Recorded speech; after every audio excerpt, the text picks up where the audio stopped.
Bangkok, capitale de ce royaume qui fut connu pendant 7 siècles sous le nom de Siam et qui prit en 1939 celui de Thaïlande, terre des Thaïs.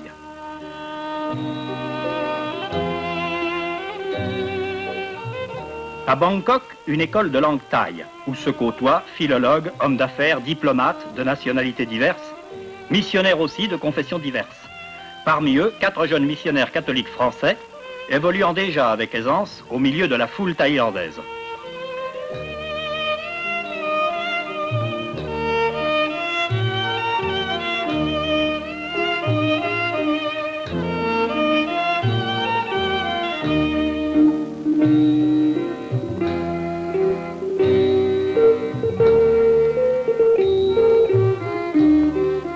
Lors des week-ends, ils aiment se mêler à cette foule, d'ailleurs affable et souriante, et découvrir les aspects souvent inattendus de ce pays qui va devenir leur seconde patrie.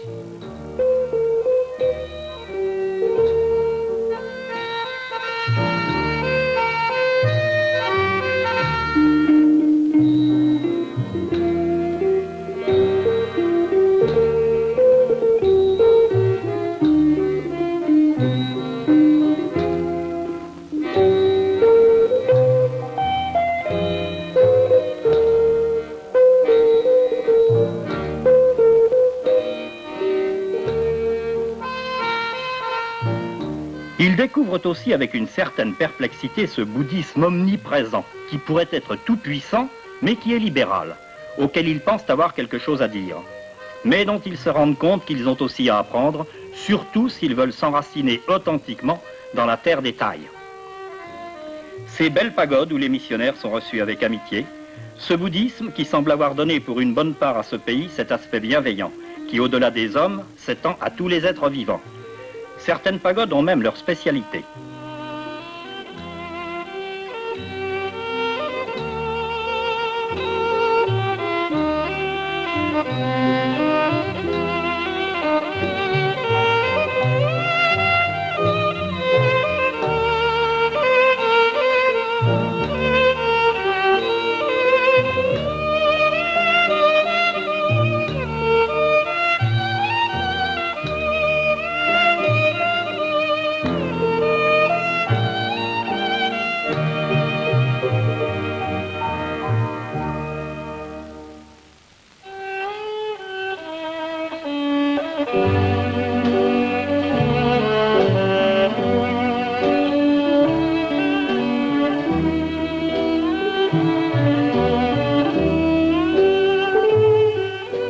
Et quel merveilleux souvenir cela ne permet-il pas d'envoyer aux parents, d'autant que les braves bêtes jouent le jeu comme de juste.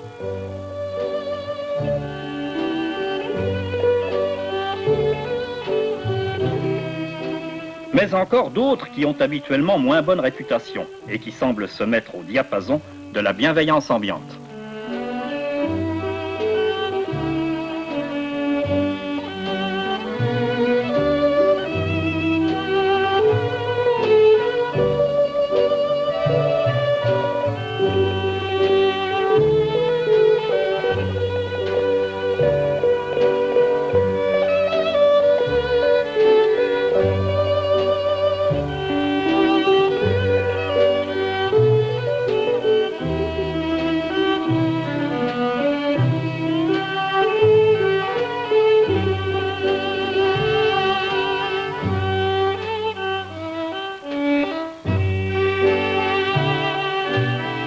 La Thaïlande se trouve au carrefour de toutes les civilisations de l'Asie du Sud-Est.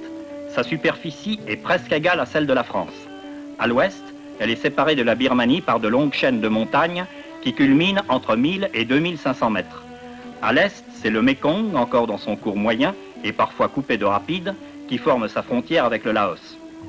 La grande majorité de la population thaïlandaise se trouve rassemblée dans la plaine centrale, abondamment irriguée par le système complexe des Ménam, les rivières, qui coulent du nord au sud, et ne se réunissent que pour se séparer presque aussitôt en formant un delta encore plus complexe. C'est le bras principal, la Menam Tiao Phia, qui arrose Bangkok. Mais un labyrinthe d'innombrables canaux font communiquer les défluents entre eux. La Thaïlande, c'est la terre des eaux.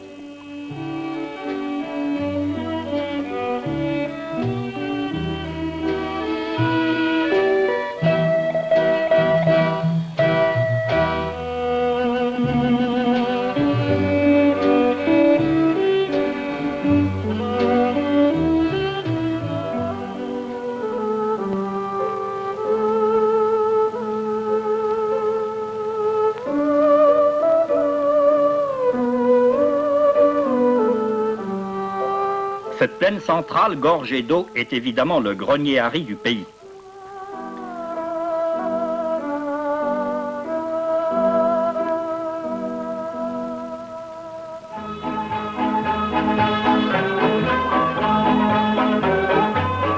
Le vaste plateau du nord-est est plus pauvre et bien moins peuplé. Les rivières qui le sillonnent d'ouest en est sont tributaires du Mékong et comme lui coupées de rapides.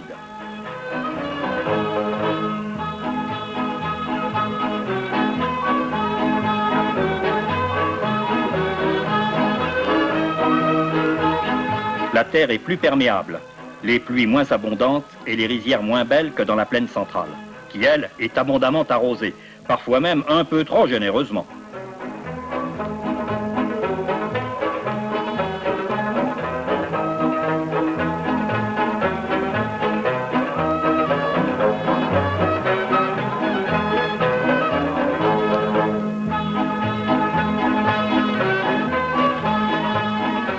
La faune et la flore sont tropicales. Ceci n'est pas une forêt, c'est un seul arbre, un banyan, dont les branches repiquent des racines au fur et à mesure qu'elles s'étendent.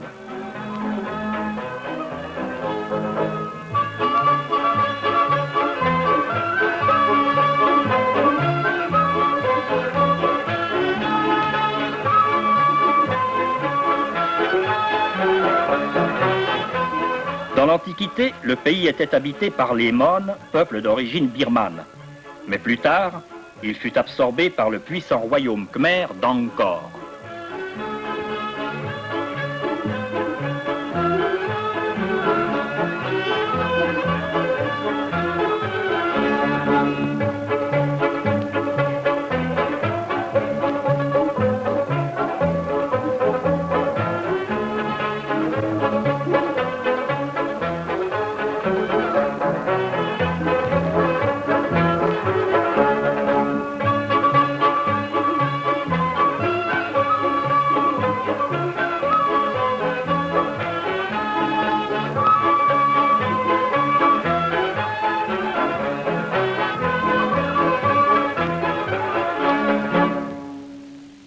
Cependant, du XIe au XIIIe siècle, les Thaïs, peuple de la Chine du sud-ouest, commencent à descendre les fleuves. Ceux qui suivent le Mékong deviendront les Laotiens. Ceux qui suivent les Ménam absorberont ou refouleront les Mon et les Khmers, descendront même l'isthme de Kra jusqu'à se heurter aux Malais en haut de la péninsule. Ce seront les Siamois qui édifieront leur première capitale à Sukhothai.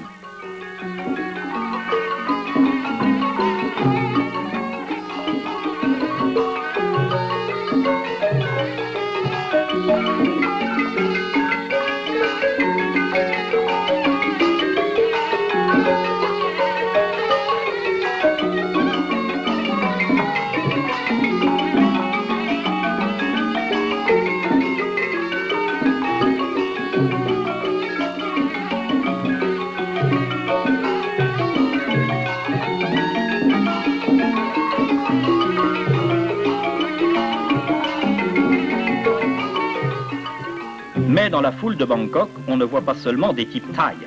Dès le XVIIe siècle, les voyageurs signalent à Ayutthaya, alors capitale du Siam, une importante colonie cochin-chinoise. Plus tard viendront les immigrations chinoises, à eux le gros commerce, c'est leur vocation. Enfin, vers le milieu du XIXe siècle, l'immigration des cousins thaïs laotiens sera énergiquement favorisée pour peupler le nord-est siamois trop désert. Mais aujourd'hui, la politique du gouvernement s'efforce de faire oublier ses origines diverses en faveur de l'idée d'un seul peuple de 36 millions de Thaïlandais.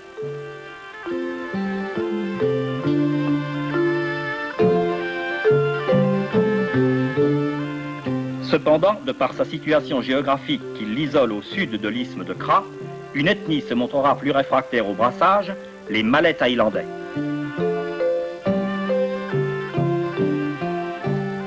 D'autant qu'à l'exemple de leurs congénères de Malaisie, ils ont embrassé l'islam au XVe siècle. Car le grand facteur d'unité des Thaïlandais, c'est le bouddhisme, que les Thaïs ont hérité des peuples qui les ont précédés.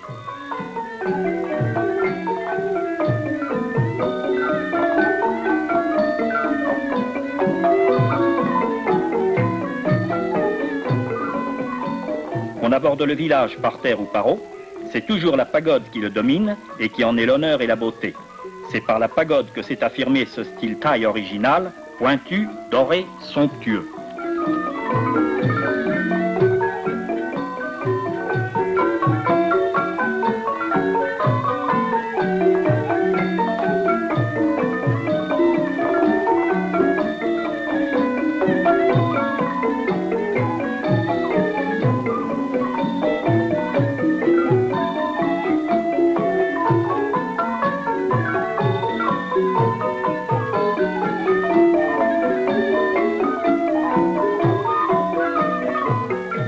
Le bouddhisme est la religion officielle confessée par 95% de la population. Son chef suprême est le roi. Toutefois, la Constitution fait aussi du roi le protecteur des autres religions pratiquées dans le royaume. Le bouddhisme thaïlandais, qui se rattache à la voie étroite, offre plusieurs aspects. Il y a bien entendu le visage populaire. 2 statues khmères anciennes viennent d'être découvertes enterrées près d'un village. De la ville voisine, les pèlerins accourent par dizaines de milliers plusieurs jours durant.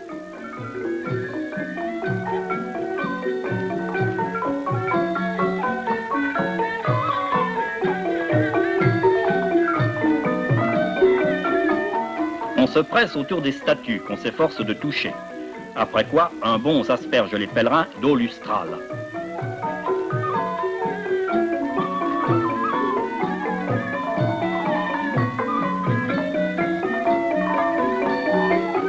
Certains recherchent comme reliques des débris de granit provenant des statues à l'endroit où elles ont été déterrées.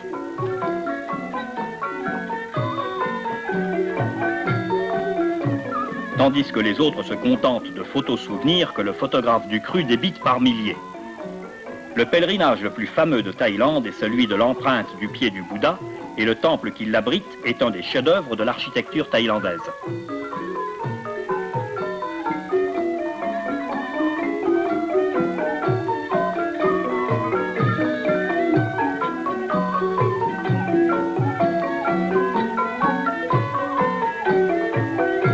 Lycéennes et lycéens visitent en foule les pagodes où des bonzes les initient à la vie et à la doctrine du maître. Mais pour tous, la pagode est également un lieu de détente dans un cadre de calme et de beauté. Les bonzes font partie intégrante du paysage de la Thaïlande. Encore aujourd'hui, on n'en compte pas moins de 260 000. Toutefois, moins de la moitié d'entre eux choisissent de passer leur vie entière sous la toge safran. La plupart y accomplissent une sorte de service religieux de quelques mois, surtout avant d'aborder la vie adulte.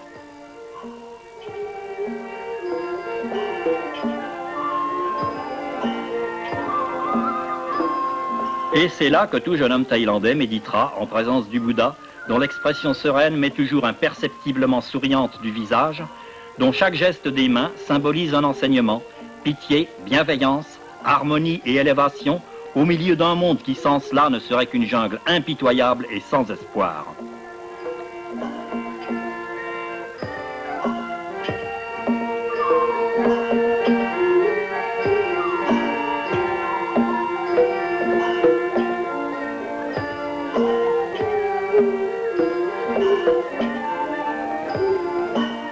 Mais le puissant bouddhisme thaïlandais, comme tous les autres courants religieux du monde, se trouve aujourd'hui confronté à ce même monde moderne, porteur de tant d'espoirs exaltants, ou de menaces apocalyptiques, ou d'un décevant et ennuyeux matérialisme. Au XIVe siècle, l'unification des principautés thaïs s'opère autour d'Ayutthaya qui prend de l'importance, si bien qu'au XVIIe siècle, de nombreux marchands asiatiques et européens s'y établissent. Parmi ces derniers, des Portugais, qui ne manquent pas d'amener avec eux quelques jésuites, qui édifieront la plus ancienne église du pays, San Paolo, dont on peut voir les vestiges à Lopburi, le Versailles d'Ayutthaya. Mais certains marchands asiatiques, cochins chinois et cambodgiens notamment, se tourneront aussi vers le christianisme. Cette Vierge de bois sculpté, ce retable, ces chants encore exécutés à l'occasion de la Semaine Sainte dans la plus ancienne paroisse de Bangkok, remontent évidemment aux Portugais du XVIIe siècle.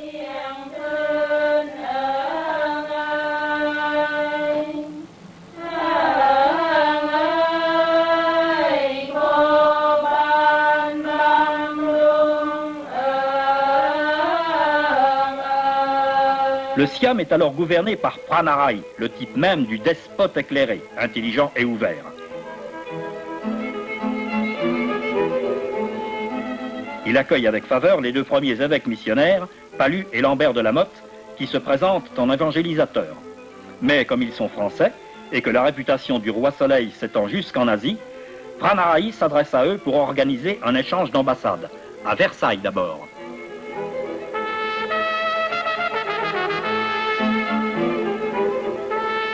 Puis à Lopburi, où le camp des ambassadeurs, avec sa chapelle, est toujours bien reconnaissable aujourd'hui.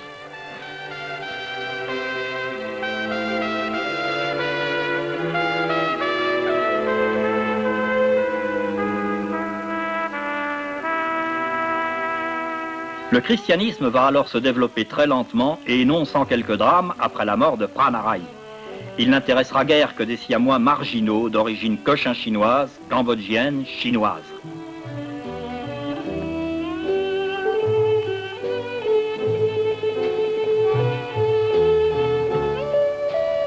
Au milieu du XIXe siècle, une grande amitié va lier le roi Rama IV Mongkut et l'évêque Palgua, tous deux savants lettrés et âmes profondément religieuses. C'est justement l'époque de la politique de l'immigration laotienne pour peupler l'est du Siam. Plusieurs parmi ces Laotiens néo-siamois opteront pour le christianisme. Ils le pourront plus facilement, n'étant pas tenus par le contexte social qui depuis des siècles voulait que tout Siamois d'origine soit par le fait même bouddhiste.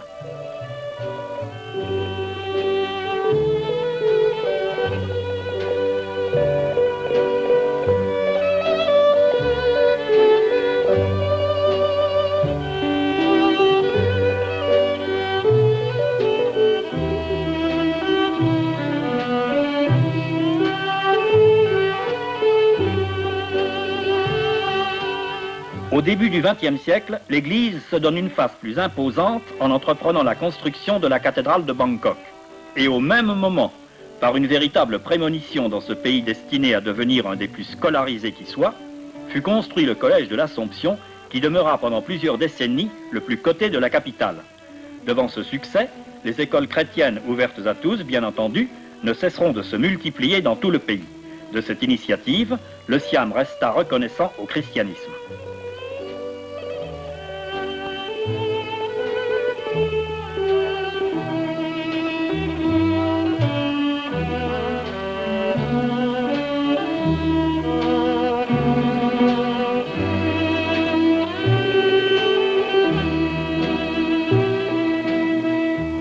Là où il y a plus d'eau que de terre, le ramassage des écoliers est effectué par les bateaux-bus de l'école.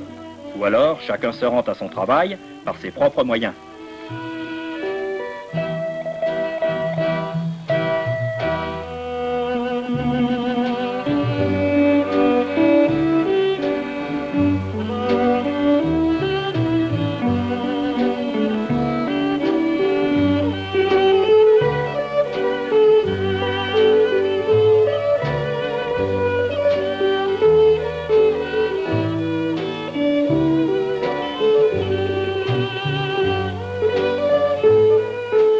Le Siam ne pouvait qu'attacher la plus haute importance aux écoles, car il est un pays de vieille et brillante culture.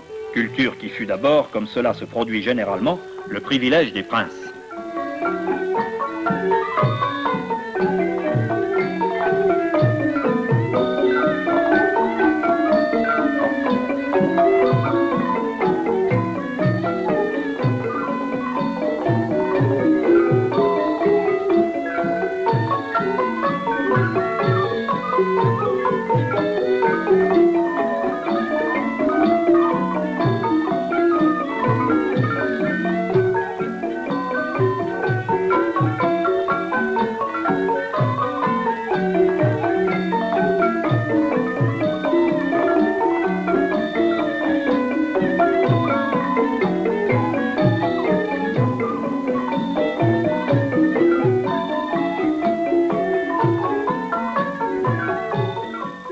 Avec l'immigration laotienne du 19e siècle, apparaît un folklore moins somptueux, mais plus populaire.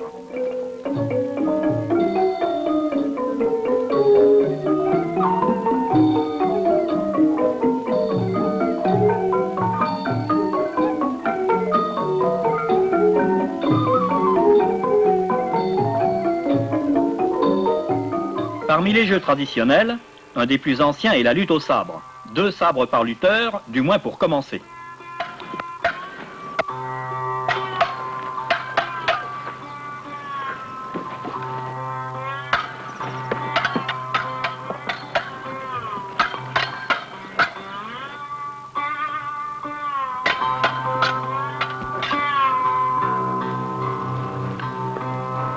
La boxe siamoise plus récente n'est pas sans rappeler la vieille boxe française où on jouait autant des pieds que des poings.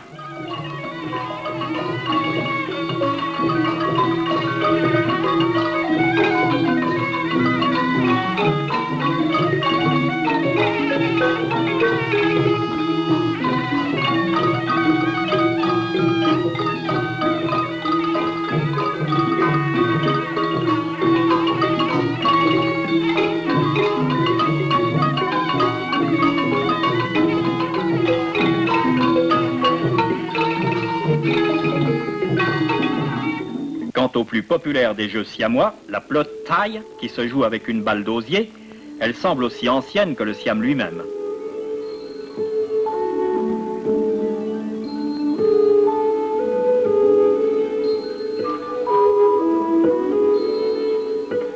Comme pour tous les pays du sud-est asiatique, la ressource numéro 1 de la Thaïlande est son riz, et plus des 3/4 de la population en vivent.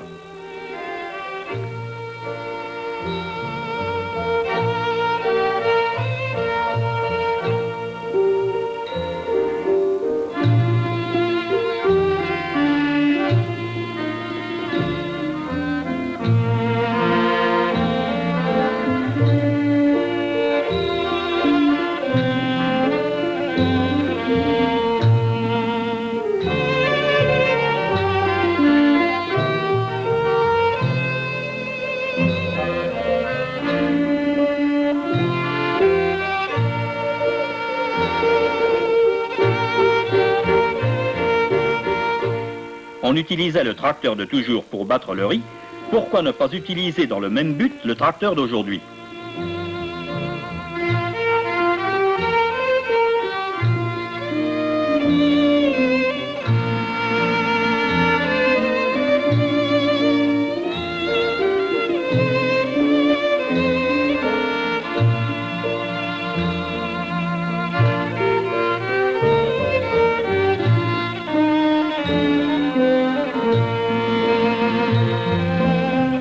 C'est par les chemins qui marchent que sont les multiples rivières qu'on achemine le riz dans tout le pays. Cependant, au milieu du 19e siècle, le Siam réalisa qu'il pouvait exporter ses excédents de riz et le roi Rama IV Mongkut fit construire dans ce but toute une flottille de caboteurs.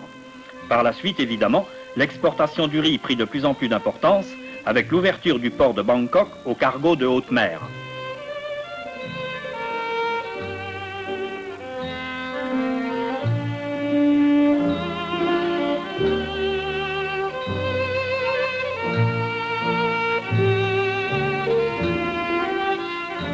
D'autant que les moyens modernes d'irrigation permettent désormais d'augmenter considérablement les surfaces cultivables.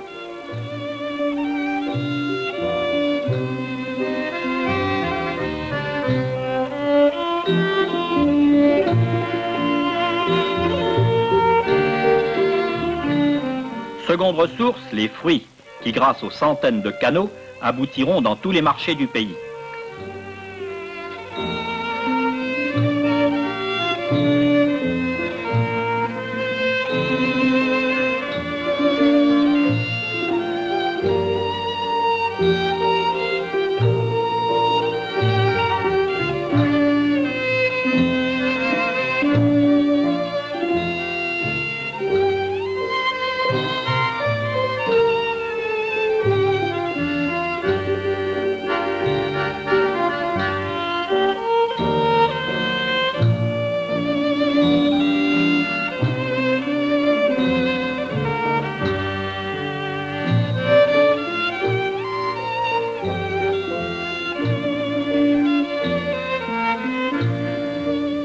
Où il y a beaucoup d'eau, il y a évidemment du poisson.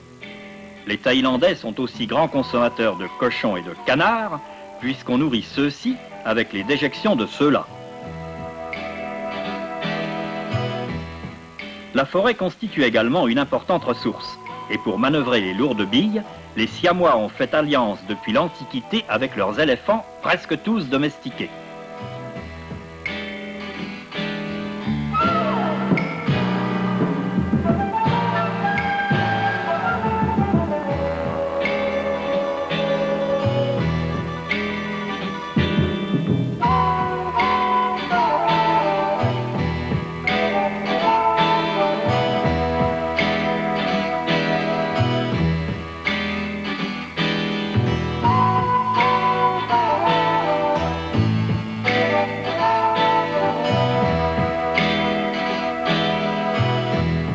Au XIXe siècle, on découvre d'importantes mines d'étain en Malaisie. Aussitôt, on en découvre d'analogues dans la région limitrophe siamoise de l'isthme de Kra. À la même époque, lors du grand boom du caoutchouc malais, on emboîte le pas au Siam avec le même succès, toujours dans l'isthme de Kra.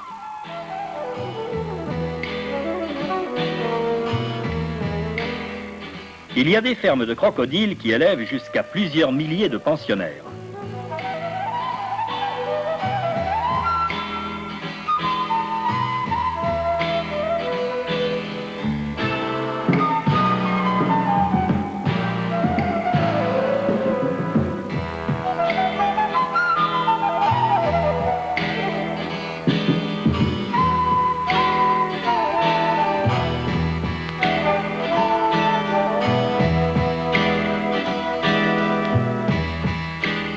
Et lorsque le tour de l'élu est arrivé, il fait toujours quelques manières pour se laisser attraper.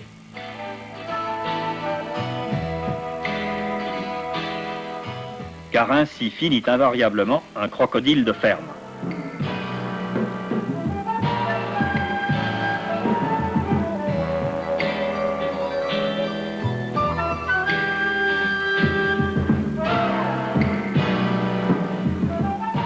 Existerait-il aussi des fermes pour ce genre de bêtes? Non, car contrairement au crocodile qui, malgré sa taille et son poids, mange peu car il dort toute la journée et par ailleurs se nourrit à bon marché avec des poissons, les grands chats, eux, aiment à gambader et seraient des gouffres de viande, donc pas rentables à la longue. Et si l'on a capturé un jeune tigre, on ne peut guère l'élever plus d'1 an, car à partir de là, il faut toujours veiller à l'instant où le jeu cesserait d'être un jeu.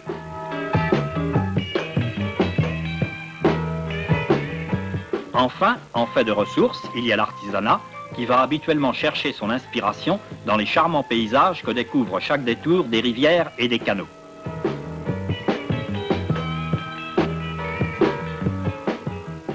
L'histoire du Siam n'a pas toujours été de tout repos. En 1767, les Birmans anéantissent la capitale Ayutthaya et s'emparent de tout le royaume. Un général siamois replie son armée vers le sud, dans la région des 1001 canaux du bas-delta. Il se fait proclamer roi sous le nom de Taksin et, province par province, reconquiert tout le Siam.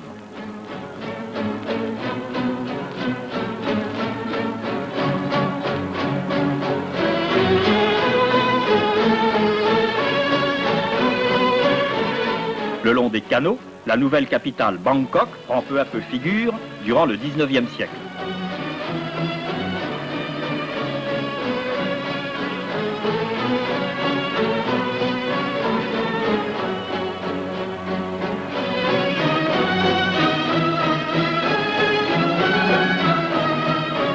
En 1868, le grand roi Rama V Chulalongkorn supprime l'esclavage et ouvre les frontières du Siam.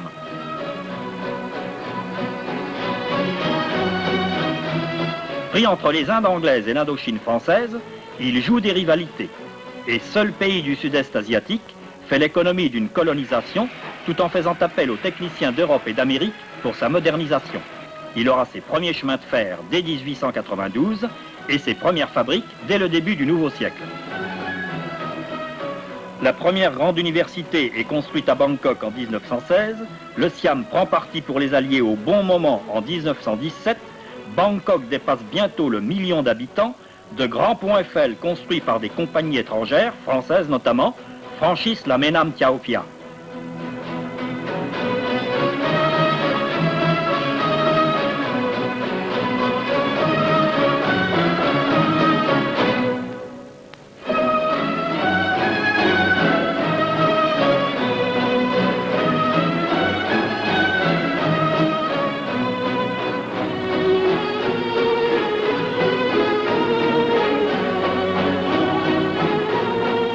En 1939, le Siam prend le nom de Thaïlande et pour la deuxième fois va frôler la catastrophe. Le Japon lui offre en effet son alliance et il s'agit d'une offre qui n'admet pas qu'on la décline.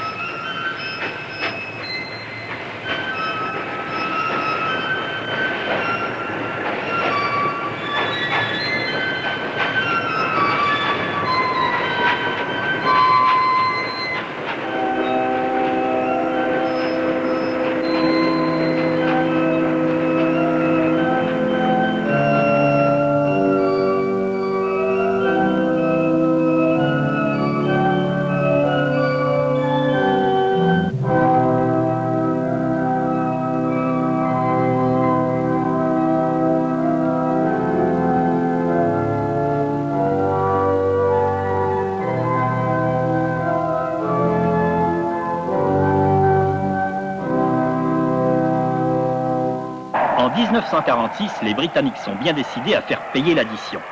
Tandis que les États-Unis cherchent surtout à implanter de puissantes bases aériennes dans toute l'Asie. La Thaïlande s'empresse de leur ouvrir ses bras. Et du coup, les Américains préconisent une politique plus libérale. Et la Thaïlande s'en tire au moindre frais.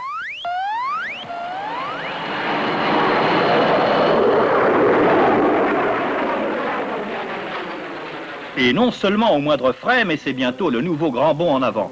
Bangkok dépasse les 2 500 000 habitants, l'équipement du pays s'accélère dans tous les domaines.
Nouvelle ressource et capitale. Ce séduisant et souriant royaume devient, avec sa chaîne d'hôtels de premier ordre, un des hauts lieux du tourisme mondial et accueille plus de 500 000 touristes par an. Bangkok est une des villes du monde où l'ancien et le moderne font le plus spontané et le meilleur ménage. Mais comme toutes les villes géantes, plus elle s'agrandit, plus elle attire, de sorte que son expansion est disproportionnée par rapport à celle des autres villes du pays.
Ici, ne nous fâchons pas, c'est bien mieux qu'une inscription, c'est une appréciable réalité.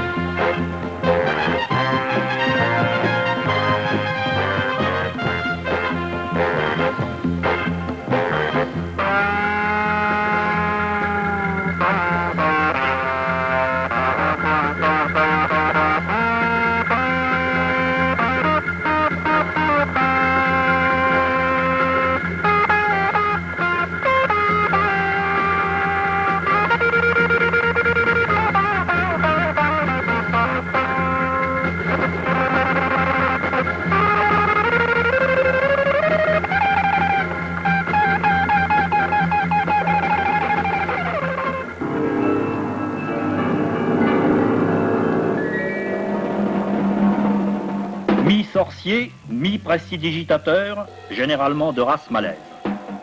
Et le devin peut vous montrer en précis et en couleur tout ce qui doit vous arriver prochainement d'agréable ou de fâcheux.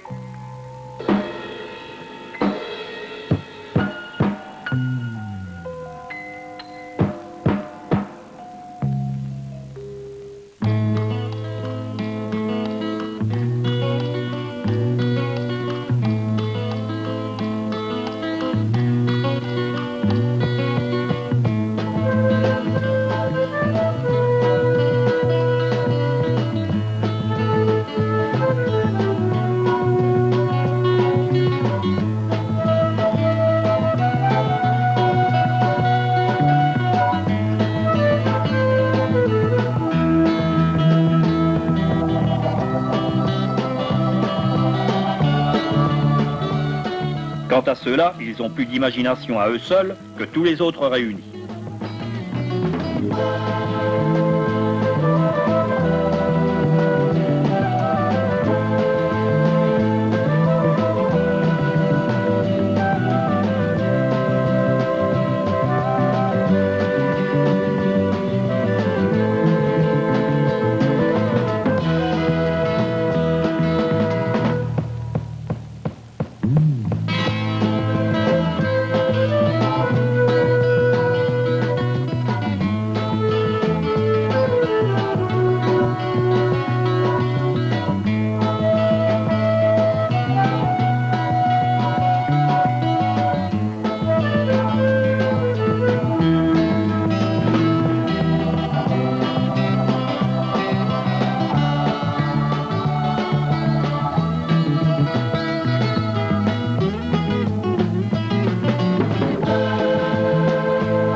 La vocation amphibie de la Thaïlande est si évidente que ces jeunes filles n'éprouvent même pas le besoin de changer de costume pour se jeter au jus. Les quais le long des fameux marchés flottants constituent toujours un des spectacles favoris pour les touristes.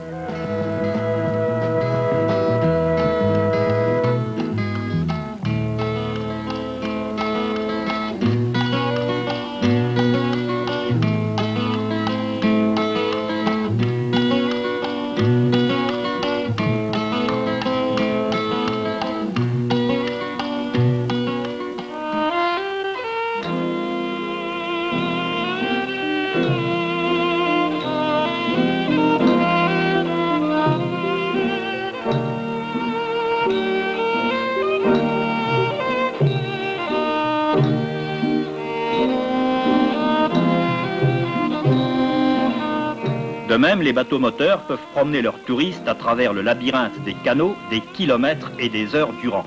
Le spectacle est toujours charmant, toujours renouvelé, terre, eau et joie. Les paradis terrestres n'existent pas. Mais tout cela est quand même bien précieux et bien simple. Peut-être précieux parce que simple.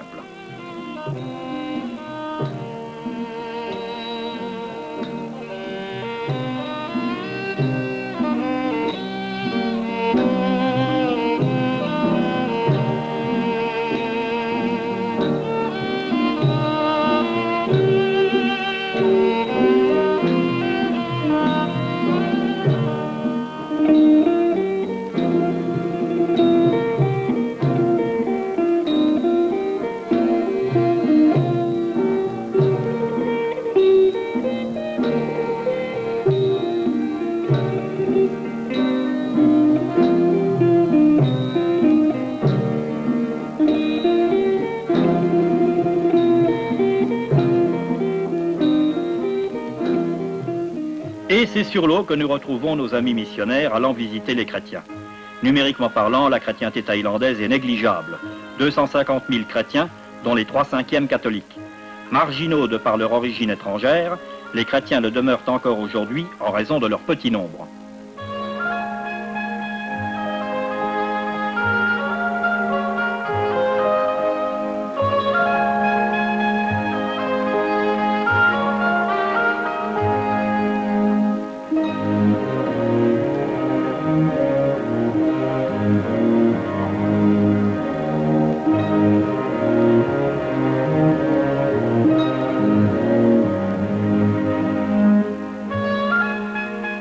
Par ailleurs, depuis quelques années, les missionnaires ont entrepris de s'occuper encore des plus déshérités, les minorités ethniques des montagnes des régions frontalières. C'est une nouvelle ouverture très modeste, mais les pauvres sont évangélisés.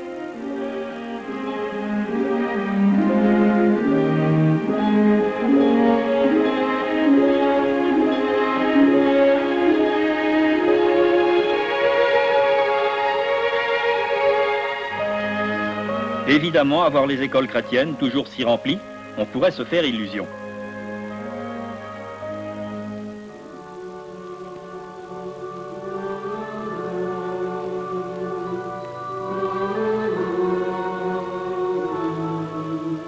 Les prêtres thaïlandais, qui sont maintenant aussi nombreux que les missionnaires étrangers, sont aussi à l'image de cette chrétienté, origine vietnamienne, ou chinoise, ou laotienne.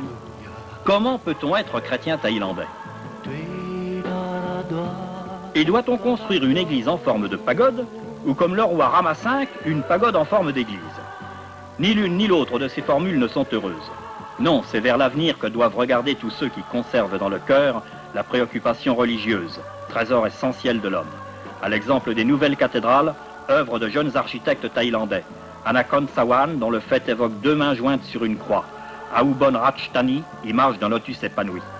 En accord avec l'actuelle promotion de l'idée de l'unité du peuple thaïlandais, la jeune chrétienté est bien décidée à apporter un visage neuf, de moins en moins marginal, de plus en plus intégré à la Thaïlande d'aujourd'hui, de demain, de tous les jours. Qu'a donc à apporter cette minuscule chrétienté? Son espérance chrétienne, sans doute, car quels que soient les lieux et les circonstances, n'est-ce pas finalement cela la mission? Et cela peut-il se mesurer en quantité?